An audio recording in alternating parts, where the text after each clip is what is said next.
नमस्कार.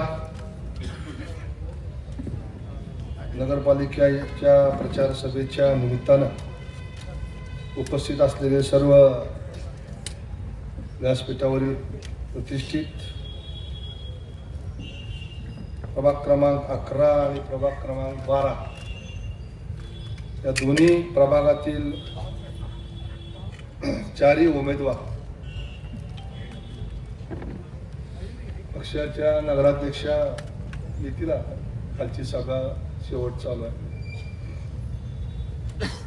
नगराध्यक्ष पदाचे उमेदवार या पाचही उमेदवारांना त्यांचं जे चिन्ह आहे कमळ, त्या कमळासमोरचं बटन दाबून त्यांना विजयी करावं अशा पद्धतीचा या राज्याचे मुख्यमंत्री देवेंद्रजी फडणवीस साहेब यांचा सांगावा घेऊन मी तुमच्या पुढे आलेला.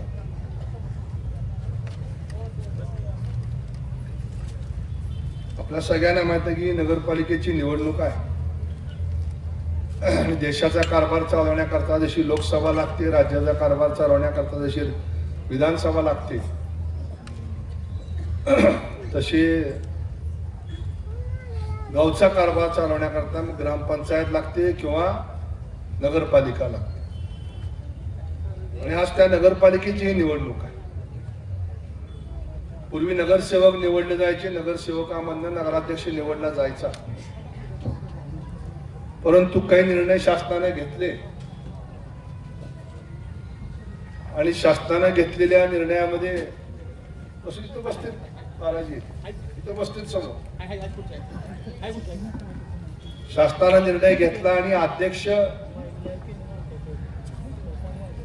ची उमेदवारी ही सगळ्या ओपन मधून करण्याचा निर्णय या ठिकाणी झाला. आज आपण लक्ष्मण शिरसाट यांच्या सुविध पत्नी आहेत, त्यांना उमेदवारी दिली. महिला राखीव जागा आहे. आपल्या पुढे सगळे इच्छुक होते आणि सगळ्या सहकार्याने बसून पक्षश्रेष्ठीचा निर्णय या ठिकाणी मान्य करण्याची भूमिका घेतली. नगरसेवकपदी बालाजी मलपे यांना उमेदवारी द्यावी अशा पद्धतीचा आग्रह होता. तोही निर्णय सगळ्यांनी मान्य केला. त्याबद्दल सर्वांचंच मनपूर्वक या ठिकाणी ऋण व्यक्त करतो. बंधू भगिनींनो, तुम्हाला माहित आहे की नगरपालिकेची निवडणूक आहे, पण ही नगरपालिका चालती कशी हेच लोकांना अजून माहित नाही. मी काही लोकांना अज्ञानी समजत नाही. तर परत मीडिया म्हणणार लोक अज्ञानी आहेत. काय अवघड झालंय सगळं सोशल मीडियाचं. पण लोकांच्या अपेक्षा खूप आहे आणि प्रत्येक गोष्ट नगरपालिकेने केली पाहिजे अशा पद्धतीची भूमिका मांडली जाते आणि ते काय चुकीचे असं मी म्हणत नाही. त्या मूलभूत गरजा आहेत लोकांच्या, रस्ते, पाणी, ड्रेनेज, दिवाबत्ती, घनकचरा व्यवस्थापन, उद्यान वगैरे अशा ज्या गरजा आहेत त्या गरजा नगरपालिकेनं पुरवल्या पाहिजेत आणि त्याकरता नगरपालिकेची व्यवस्था आहे. पण ही व्यवस्था चालती की कशी? दुर्दैवानं नगरपालिकेची अवस्था अतिशय वाईट आहे आणि पंढरपूरची नाही तर देशातल्या किंवा राज्यातल्या सगळ्या नगरपालिकांची. आपल्या शहरामध्ये किती प्रॉपर्टीज आहेत, घरं आहेत, तुम्हाला आकडा माहित आहे का? माहित आहे का बाबा? विशाल, तुला तर असेल, माझी मेंबर आहे, तू माहित आहे. 21,000 प्रॉपर्टीज आपल्या गावात आहे. म्हणजे जी घरं बांधीव आहेत किंवा मोकळे प्लॉट वगैरे असतील अशी आपल्या गावामध्ये 5,200 झोपडे, 22 झोपडपट्ट्या आपल्या शहरामध्ये आहेत आणि 22 झोपडपट्ट्या आणि ही 15-16 हजार घरं. त्याच्यामध्ये राहणारी लोकसंख्या आपल्या शहराची अंदाजे 1,30,000 ते 1,40,000, 1.5 लाखाच्या आसपास आहे. या शहरामध्ये येणारे रोजचे फ्लोटिंग पॉप्युलेशन जे वारकऱ्यांचं आहे ते आहे जवळजवळ 50,000 पासून 75,000. म्हणजे 2 लाख लोकसंख्येचा बोजा या शहरामध्ये या नगरपालिकेवरती आपल्याला पडतो. मग या सगळ्या लोकांना रस्ते, पिण्याचं पाणी, ड्रेनेज, तुमच्या घरात तयार होणारा कचरा, त्याची विल्हेवाट, हे सगळं करण्याचं नियोजन नगरपालिका करते. आपल्या शहरामध्ये एकूण पाण्याची पाईपलाईन किती आहे माहित आहे का? 265 किलोमीटर. म्हणजे पंढरपुरातून जर एसटी स्टँड पासून निघालो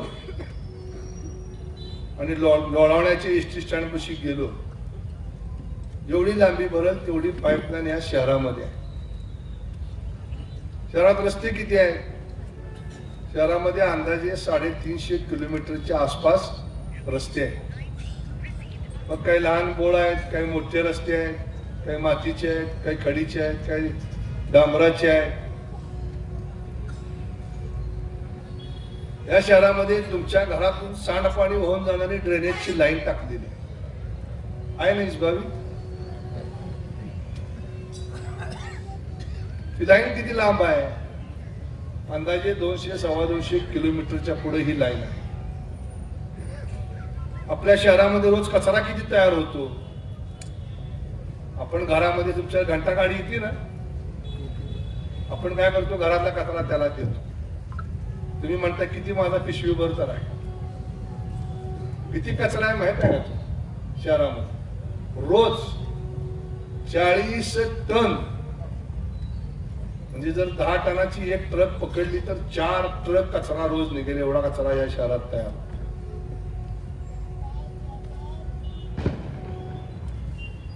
40 टन कचरा इथून तुमच्या घरात नेऊन तिकडे काशेगावला टाकला जातो. त्याच्यावरती रोज 40-50 मजूर काम करतात दिवसभर. त्यात प्लास्टिक, चपला, कागद, कापड, काचा हे सगळं बाजूला काढलं जातं. त्या कचऱ्याचं खत तयार करून शेतकऱ्यांना दिलं जातं.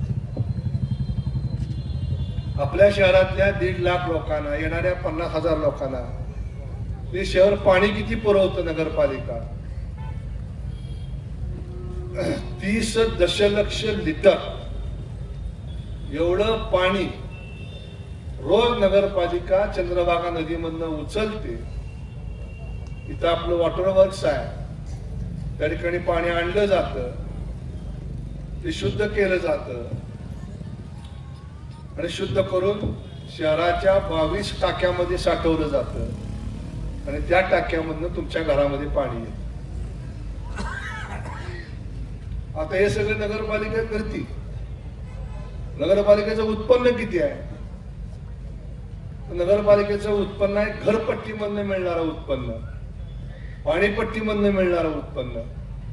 आणि नगरपालिकेला तिसरं उत्पन्न मिळतं म्हणजे जे शॉपिंग सेंटर आहे त्याचं येणारं भाडं. नगरपालिकेच्या काही एफडी असतील किंवा शासनाकडनं आलेला निधी त्यांना 2 वर्ष खर्चायला परवानगी असते पुढं, ते पैसे बँकेत एफडी केले जातात. त्याचं मिळणारं व्याज, त्याच्यापेक्षा 4th-5th उत्पन्न नगरपालिकेला काही नाही. ते उत्पन्न किती आहे? या शहरातल्या सगळ्या घरवाल्यांनी जर प्रामाणिकपणे टॅक्स भरला तर नगरपालिकेला टॅक्स मिळतोय 13 कोटी रुपये दर वर्षाला. या गावातल्या सगळ्या लोकांनी जर प्रामाणिकपणे पाणीपट्टी भरली तर पाणीपट्टीचे पैसे येत आहेत 6.25 कोटी रुपये. हे 13-6 19 कोटी रुपये हे या नगरपालिकेचं मिळणारं उत्पन्न आहे. आणि शॉपिंग सेंटरचं मिळणारं भाडं आहे 2 ते 2.25 कोटी रुपये. आणि इतर कोटभर रुपये काय कुठले टॅक्स असतील ते किरकोळ. अशा पद्धतीनं 21-22 कोटी रुपये नगरपालिकेचं उत्पन्न आहे. मग तुम्ही म्हणणार नगरपालिका श्रीमंत आहे, 22 कोटी रुपयात मग आमचे रस्ते का होत नाही? आमचे इथे चेंबर का दुरुस्त होत नाही? आमच्या इथे दिवाबत्ती का होत नाही? साहजिक आहे लोकांच्या मनात प्रश्न आहे. पण जसं उत्पन्न आहे तसं खर्च पण आहे.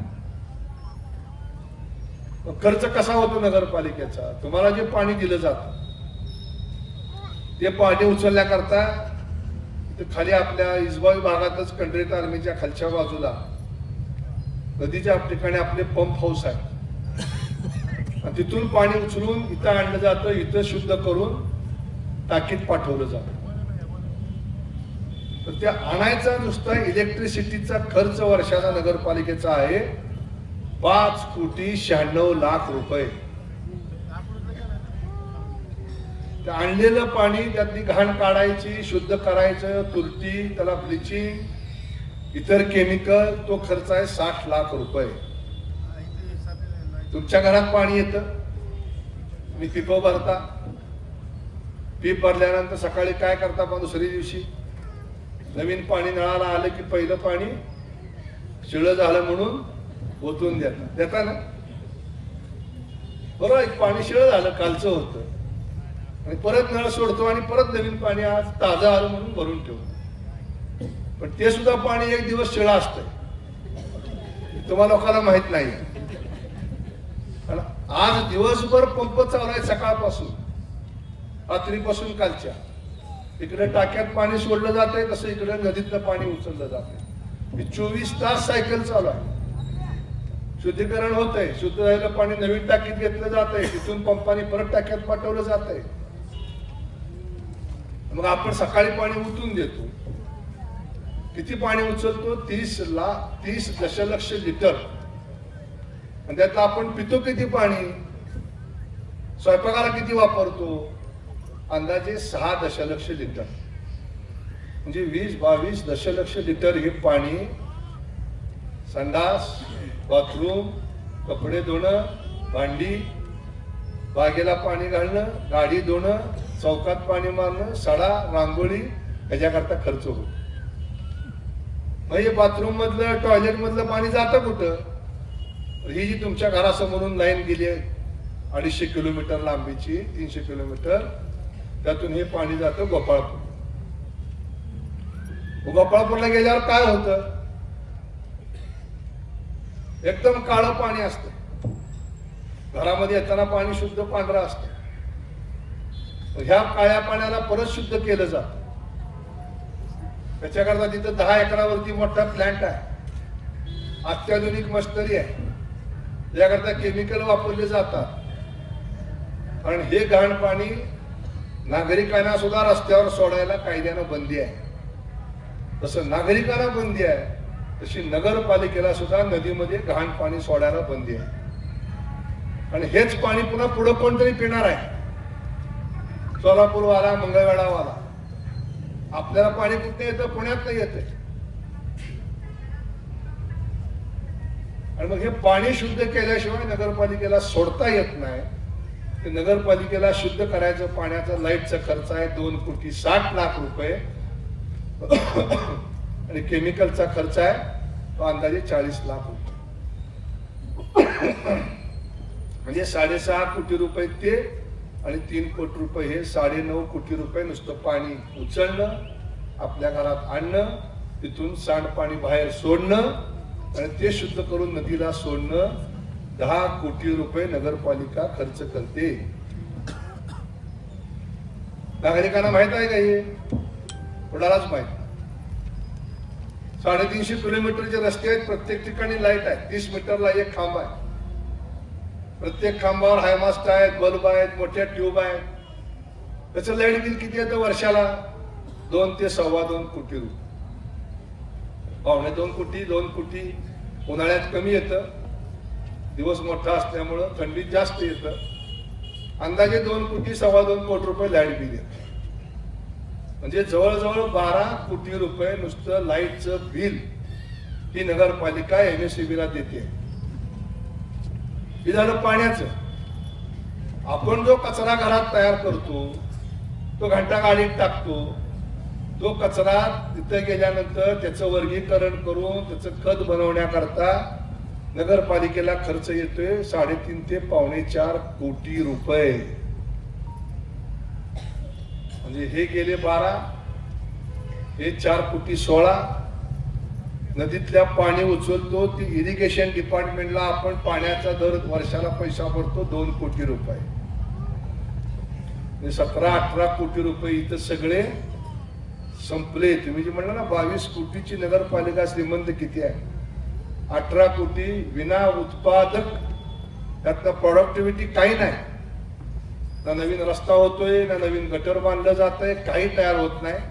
फक्त आपल्या रोजच्या पिण्याचं पाणी, सांडपाणी, दिवाबत्ती आणि आपण घरात करतो तो कचरा, ह्याच्याकरता नगरपालिका खर्च करते. राहिले किती? 2 कोटी, 3 कोटी, 4 कोटी. कॉलेजला कोण आहे? तुम्ही आहे ना कॉलेज? 4 कोटी उत्पन्न आहे. आणि नगरपालिकेचा कामगाराचा पगार किती आहे माहिती? किती? 55 कोटी 60 लाख रुपये.